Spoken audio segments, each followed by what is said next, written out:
Sinuspinde ang operasyon ngayong umaga sa Quezon City Hall of Justice matapos mapasok ng ilang rallyista ang compound ng City Hall. Pinauwi na ang mga empleyado at kasulukuyan ngayong nagsasagawa ng clearing operations sa loob at labas ng gusali. May news to go si Glenn Huego ng Super Radio DZBB. Glenn.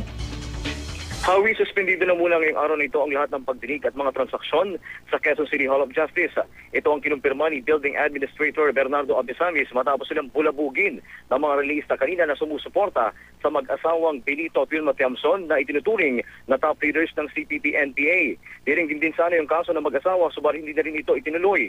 Ayon naman kay Superintendent Emil Obon, ang hepe ng QCPD Station 10, ay kailangan munang galugarin yung loob at labas ng Hall of Justice for security purposes. Iimbestigahan din ng QCPD kung paano nakapasok sa City Hall yung daan-daang ralista dala ang kanilang naglalakihang banners na sumusuporta sa mag-asawang Tiamson. Sa ngayon, nag-alisa na Howie yung mga ralista pero malaking abala naman ang idinulot nito sa mga may transaksyon dito sa Quezon City Hall of Justice. Howie? Maraming salamat, Glenn Huego ng Super Radio DZBB.